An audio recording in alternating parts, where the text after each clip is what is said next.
What's going on, everyone? About 78% of the S&P 500 popped up in the green today, and looking at the market for tomorrow, we have a handful of things to cover, like the continuous downfall of CrowdStrike stock as the meltdown continued from last week's events, so to say. But we also have a lot to talk about related to some stocks that are actively moving in a big way right now, like some of these weed stocks like CGC, Tilray, and more. When these stocks move, they move in pretty crazy ways, as we can see on the charts. So you guys will definitely want to stick around for that. And on top of that, we have small caps like IWM continuing to outperform, all while we have one of the biggest earnings weeks of the entire earnings season upon us. So we have a lot of great setups, a lot of great moves currently developing. So I have a feeling this week's going to be a good one. So let's jump right into it, Tom.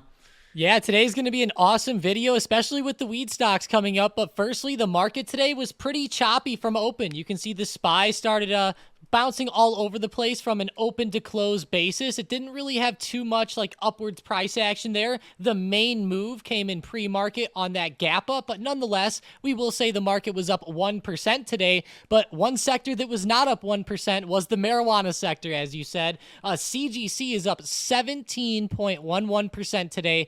It has a weak correlation to the SPY, which means it pretty much has a mind of its own. And Mike, we were looking through a bunch of different reasons why CGC might be running today, and I saw a pretty good reason with Kamala Harris here. So, you know, everybody's endorsing Harris to be the Democratic nominee for president, and whenever we start to look at this, it's looking like she's more vocal in support of marijuana legalization than Joe Biden was. So at the end of the day, we're starting to see these stocks move up, maybe in anticipation of that. Now, nonetheless, I'm not sure exactly how she is in the polls compared to Trump, but it is interesting to see this price action coming in at 17% here with CGC and even Tilray. Exactly, and this is also more interesting than usual because Harris has an interesting history when it comes to legalization. Basically, in 2010, she opposed a ballot that was looking to legalize marijuana, and throughout the years, she's become more and more for it. But the main thing in a market and trading context is not what happened, you could say, 14 years ago. It's more so about what the market is pricing in for today. And when you look at these wheat stocks, like CGC is a prime example, and the fact that they're up 17% on the day says a lot about the market's expectations for this industry going forward. If wheat stocks like CGC, Tilray, and many others did not really move today, given the recent step down of Joe Biden, I would definitely be more concerned about these types of stocks heading into this year's elections. Of course, hot topics like the legalization of marijuana definitely bring a lot of attention to these industries, and the results of the legal processes that change related to this industry have a giant impact on these companies' underlying like business and profitability. So looking at CGC going forward, I definitely like the reward to risk in the upside, not only in the short term as in like the next couple weeks, but even like the next couple months as the election continues to get closer and closer. And I also really like to see how they're already moving in like a momentum filled exciting way. As you already said, CGC is up 17% just on the day. Yeah, that's an amazing move there. And, it seems like CGC's been bouncing off a pretty good support here around that $6.30 mark. We've seen a couple hits there over the past few months as well, and it's good to see it coming up off of there with this good news, and that is a good positive thing to see here. Whenever these stocks go on a good, we'll just say on a good trend, right? Because I don't want to just say a good move in general. That sounds too boring, right? If we start to see a good uptrend out of these stocks, look at some of these moves that it's had. I mean, CGC, I know this is kind of, taking one specific example from the lows, but to this high here, we're talking 311%. Another little dip by off the support we're actually bouncing off of now. Within just a few days, it ran up 60%. At the high, we're talking 136%. Now, do I think that we're going to have a 135% move here on CGC? I mean, probably not, right? But nonetheless, it's good to see the good price action in the short term, and it definitely could over the course of a few days. So just like look at these marijuana stocks when they start to run, they have some insane moves to them. If you want to be somebody that's maybe a little bit more diversified in the MJ sector, check out ticker symbol MSOS. It's a U.S. cannabis ETF. It might not be up 17%, but it's definitely still having pretty good price action of its own. No doubt. And when you look at marijuana-related stocks, basically when they're going up, they have all of the attention and hype and euphoria that you could possibly ask for. But when they're not actively running up and they're fading, it is just like... it's brutal for them, like as we can see just by looking at the historical charts of these stocks. But either way, they're starting to gain more attention, more euphoria, and there's some real actionable news behind these stocks right now. And there's also some real reasons, given the election coming up, for more attention to be focused in this area of the market. So keep CGC and the other ones on your radar going forward. But another area of the market that we've been hitting on quite a bit lately is IWM, which is basically an ETF of a bunch of small cap stocks. This area of the market really started to outperform a couple weeks ago, and this chart is pretty interesting, and the way that it shows how small caps historically have moved with interest rates. And I know that sounds pretty boring, but hear me out for a second. So as we could see, with the light blue line, that is like the IWM. That's the small cap ETF. It's Russell 2000. And the dark blue line, we have the 2-year treasury yield, or the 2-year treasury interest rate, you can say. The lower interest rates go, the better that small caps have performed. And not only have interest rates been actively falling in the short term, but we're also expected to see an actual interest rate cut sometime in September, at least according to the current pricing.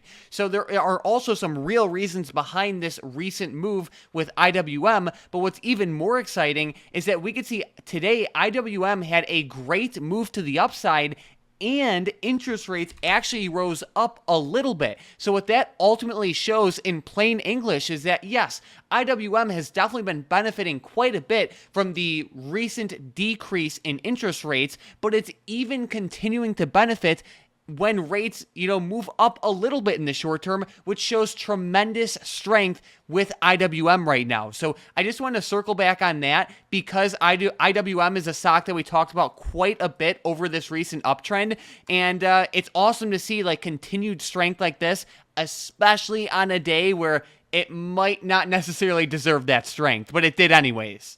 Yeah, exactly. That just goes to show that how much inflows we're starting to see with IWM, and how many of these small cap stocks are starting to get bought up in the short term. I know today was another pretty great day for a lot of the smaller caps out there, and looking at IWM on the daily, like it had one of the best 5 days there in the market that I've almost ever seen, right? That was a nice 11% move there on IWM. Now, it did pull back a little bit over those few days, down around 4.8, almost 5% there on that little pullback, but today was a very nice recovery day, and there will be pullbacks like what we saw on Thursday and Friday on the way up. That's actually healthy, especially if you're seeing huge moves like we saw. You just have to expect little pullbacks like this, but I really do like the strength with the Russell, Mike, and it's awesome to see it coming up again. I know a lot of traders have been trying to buy the dip on this one as it's been dipping over the past couple days, and I know a lot of people have been getting it around this support, so hey, whoever did that's definitely sitting pretty here around close, that's for sure.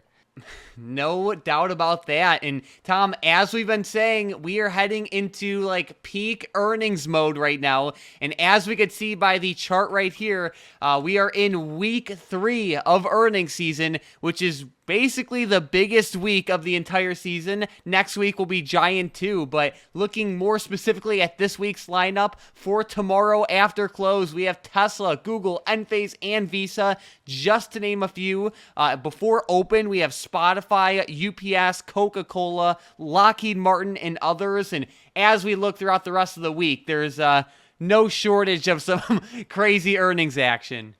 Yeah, there's definitely not. I mean, I know everybody in the short term is going to be watching Tesla, right? So I kind of want to go to a Tesla chart really quick and kind of see hey, what's Tesla looking like in the short term? I know that they've been recovering up a lot lately, and they've been looking pretty good, but it's been kind of, flat and choppy for the past week or two. This is going to be a very crucial earnings report for Tesla, right? We've been starting to see them move up with some good delivery numbers here, or at least I shouldn't say great, but, better than expectations anyways. And that's a big thing with Tesla here, right? They've been seeing a lot of negativity over the past like 6 months to a year. I know that they came up a lot lately, which is awesome, but there was a lot of negativity with Tesla stock while they were down here around these recent lows. So this is going to be a big report. If it's bad, we might see like a big drop to maybe around like that 210, maybe 200 mark. It's impossible to gauge, right? Like nobody can give you an exact, accurate, like where's the stock going to go? I know everybody always asks that question, like where's it going to go with earnings, right? Honestly, nobody knows, right? It's going to be, it's almost like betting on red or black sometimes if you're trying to gamble on the earnings. But nonetheless, though, Mike, it's very interesting with Tesla. They've been under a lot of scrutiny this year, but they have seen a lot of positivity in the short term. So it's going to be a big report, that's for sure. No doubt. And one thing that you could do to kind of save yourself during earnings season is instead of trying to predict the impossible of about, what the stock might do in relation to earnings, just wait for the earnings report to happen and then just ride the trend after. You'll get a much better deal in terms of pricing and you'll have a much higher degree of confidence. So definitely consider separating yourself from the crowd this earnings season by trading it in a smarter way. But that is the earnings lineup for the week. And Tom, I know this week's economic schedule isn't as exciting, but what do we have to look out for? Yeah, so tomorrow we're actually going to have existing home sales in the morning at 10 a.m. Eastern. It might not be the biggest thing in the world, but that you'll probably see rates move maybe a little bit whenever those start to come out. On Wednesday, we're going to have new home sales, wholesale inventories, a couple things there. The main thing is once we get to the end of the week, we start to see some bigger economic data points. Like on Thursday, we get the GDP growth rate, the durable goods orders, both 1 hour before the market opens, along with initial jobless claims. Then Friday, we get the PCE data. So it's definitely going to be more packed of a lineup towards the end of the week, and we'll definitely talk about that a lot more as the week goes on. Sounds good. All right, and then before we move on, we have to hit on the CrowdStrike situation a little bit more. So as we all know from last week, the CrowdStrike software update has been a huge fumble, to say the least. And basically, the stock is continuing to bleed off as it was down by 13.5% today. The more news I see related to this stock, the worse the sentiment is getting. And I think a lot of investors out there right now are looking at CrowdStrike, obviously in a mostly negative way. But the biggest concern with CrowdStrike going forward is what a lot of their, giant corporate clients will do. And it's not like CrowdStrike is the only company out there doing what they do. And I saw like Elon Musk actively saying that, he's dropping CrowdStrike, and I've seen other bearish related sentiment from other companies. So the market is definitely pricing that in, and it has been in sell-off mode with the stock. While the sentiment is bearish, there's a lot of opportunities to, you could say follow the money in this sense with short-term scalps. But at the same time, this stock will eventually hit a support level and bounce in a major way. So with this one going forward, I think the smartest thing to do is to remain extremely flexible and adaptable, but also have a very short-term mindset with it, because the direction can just like turn on a dime. So that's why I think it's just like important to follow the money and just be like quick to adapt with the stock like this one. Yeah, exactly. I think a lot of people have been also looking at it and they're like, hey, this stock fell a lot lately. Maybe I'll buy some shares and etc. Just be a little careful in the short term. There's a lot of negativity with this one, as we just explained. And overall, Mike, I think that I'm with you. Sticking with the short-term plays with this one, quick in and out scalps will be the way to go. Don't get stuck holding this one into close or anything like that too often. This would be a stock, Mike, that I would actually be scared of, like a big like pre-market gap up, or something in that type of way where you might not even be able to get stopped out, even if you had a stop loss. So just keep that stuff in mind with this stock. It's going to be very volatile. And I know that even the airlines were affected today. I saw Delta Airlines had to cancel like thousands of flights over the past 2 to 3 days from all these issues stemming from all the IT problems with CrowdStrike, Microsoft, and etc. So it was a pretty big outage. It's affected a lot of things. Even the airlines are moving a little bit from it. Yeah, they surely didn't call it the largest IT outage in history for no reason. Like airlines, hospitals, banks, and many, many other areas of just the world were extremely affected by this. And I think many companies out there are gonna be pretty pissed at CrowdStrike. And it's not to say that, let's say, from a long-term perspective, some people might go off the Warren Buffett saying, like, buy when others are fearful and sell when others are greedy.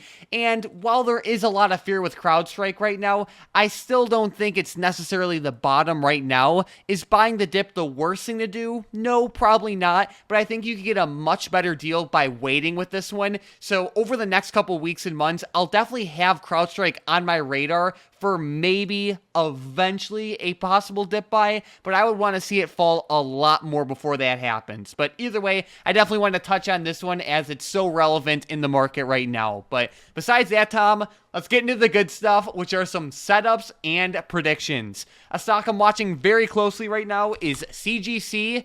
And as we already touched on the news related to it, basically it's moving with a bunch of upward momentum right now. There will be a lot of attention in this area of the market given the elections. When stocks like CGC tend to run up, they tend to run up for multiple weeks at a time as that momentum and euphoria continues to build. So either way, CGC is on my upside radar going forward. And while it doesn't necessarily have to be green tomorrow, I would not be surprised if we saw at least a few attempts at a run-up throughout the rest of the week. Yeah, exactly. We're always going to get those days of consolidation, but whenever these stocks start to go on these big runs, they can have some pretty good continuations. I'll definitely be watching it for the next few days as well. With my first play, I'm looking at NIO, N-I-O. I know the China stocks actually started to come back a little bit today. NIO was up 5%, which I'm glad to see, and it's starting to bounce a little bit around the support, around like 440 to 450. So I'll be looking for a nice continuation out of NIO to the upside tomorrow. This is one of those stocks that I think we could start to see a rotation into as we start to see like maybe the SPY and these tech stocks continue to have some negativity in the short term. And this stock definitely has a mind of its own. It has a strong negative correlation to SPY, so it doesn't need the overall market moving up for this one to move. It's a China stock. It's more or less going to run off of news from there. All right, sounds good. Another stock I'm watching pretty closely is FXI, and it is somewhat similar to your NIO setup in the sense that it follows Chinese stocks. And why I like this area of the market right now is because they just move a little bit differently than you could say your normal stock, whether it be SPY or Apple or Tesla or Nvidia or whatever you want to pick. FXI specifically has a very weak correlation to SPY in the sense that it quite literally does whatever it wants. And in this context, I think that's a really good thing, given the market is still, in the grand scheme of things, pretty close to its all-time high, but we don't have extreme bullish or bearish momentum right now. So looking at like an area that just moves differently than most stocks, like FXI, I think offers like a nice, interesting opportunity where you can like have some really good moves, and those moves can be caused by something that, again, isn't really too impacted by the general market. So either way, FXI is on my upside radar going forward, and I'm excited to see how this one does. Yeah, there's been a lot of big money plays on FXI over the past year or 2 years, so I'm definitely going to be keeping my eyes on FXI here on this dip. I like the support quite a bit, around $26 to $27, so hopefully we keep holding in this range very nicely. And like you said, it might not be something that happens right away, but there is some pretty good momentum here in the short term as well. With my next play, I'm looking at Meta, and we got to look at the book map for this one. So Meta's actually mounting a bit of a comeback today. It was up 2.23%, but there is a pretty big resistance that Meta is running into, and this is right around this 492 mark here. So I'm really watching that over the next day. I'm being very careful of that resistance. I'm actually going to watch for that to hit and for a potential move lower. And you can see that stacked right here on the book map at that 492 mark, and then there's even sellers stacked up around 490 to 491. So I'm mainly watching this for resistance tomorrow. If we do see a good breakout up through there, I'll look for upside plays, but honestly, I'm kind of leaning for a rejection and another move down as we start to see people sell out of tech a little bit more in the short term. But overall, I will adapt, though, if those resistances do break. That's the name of the game, following the money. But Mike, shout out the Bookmap again. Check out the link in the description down below to save with Bookmap. If you use our link, you can actually use some of these specials on there. I really like the 3-month special that they have. So check out the link in the description down below if you're interested in Bookmap. Sounds good. Well, let's get right into today's momentum plays. And with the first one, we have Shopify to the downside. SHOP down 0.74% today. Not the worst ever, but if they re-break under 62.20, then watch them back down. All right. With the next one, we have PayPal, but to the upside. Yeah, PayPal is one of those stocks that we started to see some nice inflows today. If they break out above $60.80, just above the high of day, then watch for a continuation. All right. And then with the last one, we have Tesla for both directions. Tesla was pretty good today, too, actually, up 5.15%. Some people might say they might have actually risen too much today, but nonetheless, they're sitting right around resistance. If they break 254, I will watch for a better breakout to the upside and for a good continuation off that momentum that they had today. But there was a good intraday support here, right around 246. So if they end up breaking under that, then I'll be watching them back down. Sounds good. So we have the downside level for a potential move lower. We have the upside level for a potential move higher. That's with Tesla. Don't forget about PayPal with the upside level there. And then Shopify with the downside level there. Either way, these 3 stocks are on watch for potential day trades tomorrow. If and only if they break through the levels Tom listed. We are looking for strong, powerful, consistent price action. The stronger the price action is, the better these setups become. If they do not break the levels listed, do not feel the need to force the trade. And basically, again, the stronger the setups are, the stronger the momentum is, which in turn makes the overall setup better for a potential breakout. But those are today's momentum plays. So let's jump right into today's $430,000 big money trade. And we are looking at ticker symbol ALIT. So I bet this is a company that most people probably have never heard about. And the big money today is betting big with the bulls. So basically we can see that the big money bought the 8 strike call options and at the same time shorted the 10 strike call options, both of which expire on November 15th of 2024. They put $430,000 into this trade. The more ALIT goes up, the more money they will make. In a perfect world, they want this stock around $10 a share. But basically, the big money's bullish on this stock going forward. It is bouncing off of a key support area at $7. And I really like big money trades where they are spreads like this because it gives us a much clearer view as to exactly what the big money is trading. And also looking at ALIT, we can see that, again, it is a spread trade. And most people probably don't know how spreads work when it comes to the options market. And if you don't, that's all right. If you were to just follow the 8 strike calls for November 15th of 2024, the setup would be very similar. So keep that in mind. Yeah, I really like this play. Looking at it on a technical level, I do really like the support around 7 that you mentioned. That's a major support here in the short term. There has been some extensions on the daily down to like $6.30. So keep that in mind if you are looking at this. But I really do like the setup on ALIT overall, and the risk reward is pretty good. Like if we were going to take like a nice like long position on this one, maybe like enter tomorrow morning, right? You could maybe throw your stop just under like the 680 mark. Maybe you could target up into this gap. A lot of people like to always say, oh yeah, we're going to fill that gap back up, right? That's actually a pretty good resistance, around $9 right there if the gap does fill. So, the risk reward's pretty good. You don't even have to go to 9 to even get a good risk reward, honestly. You could go to like $8.20, be pretty decent still there too. So overall, I do like this setup quite a bit, Mike. I think that support is going to provide a very good level here and just stop loss in the short term. Sounds great. Well, looking at the market overall right now, Tom, again, we are pretty close to all-time highs. We have an interesting mix of bullish sentiment and bearish sentiment. So looking at SPY specifically for tomorrow, what would you say are the key levels for both directions?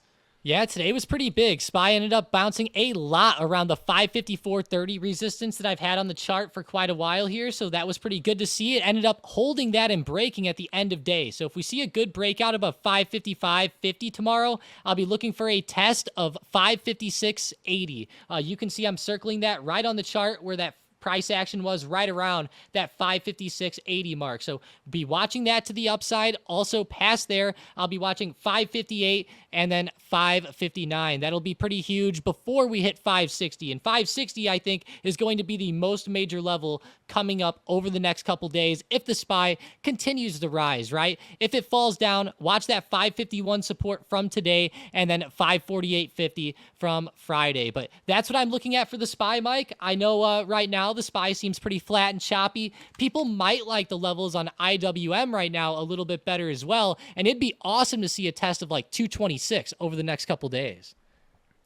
Big time. And as we look at the market right now, clearly there is a lot going on, and it's only going to get more and more crazy as time goes by, especially this year due to the elections, let alone the seasonal increases in volatility that are you could say scheduled for the next couple of months. So to stay on top of everything, definitely consider obliterating that subscribe button. If you do, you'll get our videos recommended to you more often. And in every single video, we cover charts you would have never otherwise seen, the most important news to know about, big money trades, setups for the next day, SPY levels, and many other things that you probably will want to be aware of as you are into trading the market. So consider joining the Stocked Up crew by obliterating that subscribe button. But we also want to give a giant shout out to today's Stocked Up member of the day, and that is Phoenix in the Stocked Up Discord. Phoenix 757. You've been a great member of the community for months now, so huge shout out to you, and keep up all of the great activity. It's awesome having you in the chat. And then as we can see just by scrolling through the profits channel today, it was a pretty good one. If you guys are into short-term trading, definitely check out that first link in the description and the comments down below. You get access to all of our custom bots. You can chat with Tom and myself all day long, join our weekly live events, access the big money plays on the same day the trade is made, which a lot of times makes for better entry opportunities, as well as many other great features, bots, tools, and resources. If you're into short-term trading, it is the place to be. We have a huge sale going on right now with coupon code Big Money, and we're probably going to wrap this up in either a day or two or so. So if you want in, now's the time. Besides that, thank you all so much for watching, and let's have a great day in the market tomorrow.